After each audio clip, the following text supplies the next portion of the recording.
Hi cooking lovers, sweet కార్న్తో cutlet చేయబోతున్నాను. దీనికోసం ఫ్రెష్గా ఉన్న ఒక స్వీట్ కార్న్ని తీసుకుని గింజలు ఒలుచుకోవాలి. ఈ గింజలన్నీ మిక్సీ జార్లో వేసి కోర్స్గా మిక్సీ పట్టుకోవాలి, వాటర్ వేయకుండా.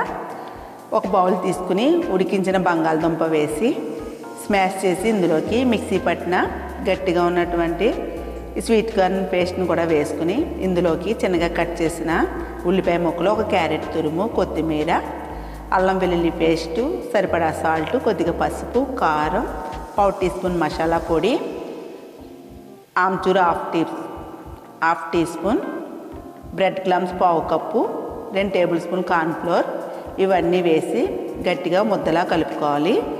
ఇవి చిన్న చిన్న బాల్స్లా తీసి అరచేతిలో ఒత్తుకుని డీప్ ఫ్రై ఆయిల్ పెట్టి మరిగిన తర్వాత మీడియం ఫ్లేమ్లో ఈ కట్లెట్ని వేసి లో ఫ్లేమ్లో నిదానంగా వేయించుకోవాలి. ఒక ప్లేట్లో తీసుకుని టమాటా కచప్తో సర్వ్ చేసుకుంటే ఎంతో టేస్ట్గా ఉండే కట్లెట్ రెడీ.